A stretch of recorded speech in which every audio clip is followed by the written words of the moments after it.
this is a film that is based off a 1980s TV show, loosely based. Well, I'm not the kind to kiss and tell, but I've been seen with fire up. I've never been. The movie starts with this really big stunt. It's actually a really cool shot. It's like a one-shot type thing where although I think they high edits, but it still is very good.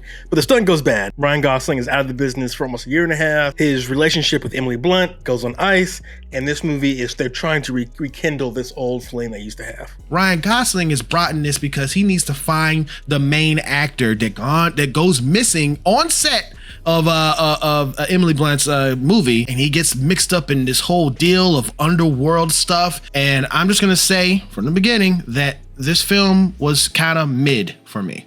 Huh, interesting. Pretty mid. Interesting. There's this moment in the film where a producer is talking to Emily Blunt's character, and she's like, the audience, they're like dogs, and they just need something to distract them in order to enjoy the film, XYZ.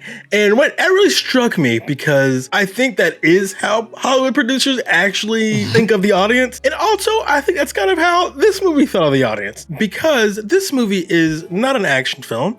It is a romantic comedy. But as we often say over and over and over again, comedies just don't do well in the theater, so you can't really sell it that way. So in order to distract the audience, they have this angle, this stunt angle. And for me personally, you say you thought it was mid.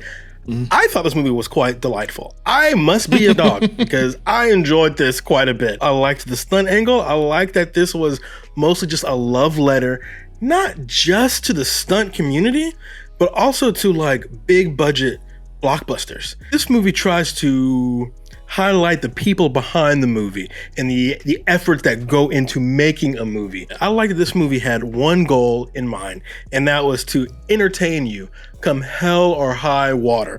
So they put together two of the biggest stars, and they've got freaking awesome chemistry, by the way. That is one thing I gotta say, they do have great chemistry. Yeah. Actually, I think it's really cool how they really started the film with some clips of actual stunts. Like the first one was from the Rundown with The Rock when he's rolling down the hill and stuff. I thought that was pretty cool. Right. And a lot of those clips were movies that this director directed, like Hobbs and Shaw was in there. Yep. And what was the other? Atomic Blonde was in there. But he's also is a stuntman, so you could feel the passion for this topic both in front of the camera and behind it. Yeah, I guess my problem with it is not him. My problem is not with him. It's not with any of the stunts that's in this. It's not with the chemistry between Emily Blunt and Ryan Gosling. But my issue is just with the pacing from Drew Pearce. Drew Pearce wrote this film, and he wrote some other films that had bad pacing to me, like Iron Man 3. Like the jokes don't really hit, and then it stay a lot on certain situations or certain scenes that I don't think that needs to get there. It needs to get to the point. This movie's so deeply unserious. If you are expecting a plot-heavy story, this ain't it. You know what I'm saying? This is not it. If the jokes don't land, I can totally see how the movie might feel kind of slow. Yeah, for sure. I still did enjoy myself at the theater. Ryan Gosling's character in this, he's very charismatic. But of course, this film is about stunts. So Ryan Reynolds is only doing a little bit of these stunts, and he has a whole stunt team. I saw him on Jimmy Kimmel. Yeah, and for me, I found it to be funny. The movie was not unshy about the fact that they are ham-fistingly shoving an action scene where it really should not go, right? And the movie's being very obvious about it, right? There's a scene where Emily Blunt's like, let's go sing karaoke, and he's like, okay, I'll be there on time, and he just has the hardest time freaking getting there, right? And it involves a truck, and it's very convoluted, and he's been dragged down the street.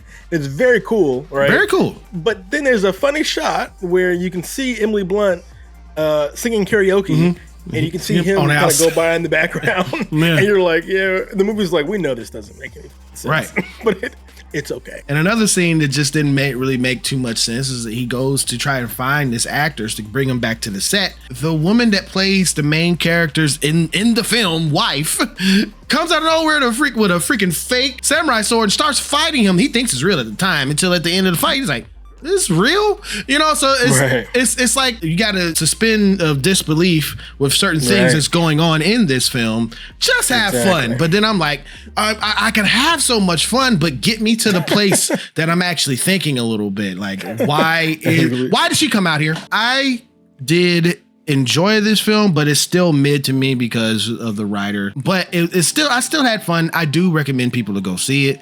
Devin, you clearly did like this, right? I liked it. I thought it was delightful. I thought it was funny. Fun, easy watch. Fun, easy watch. But more importantly than you and me liking this, what did you think? Get in the comments and let us know what you thought of the Fall Guy. Dang, he's falling.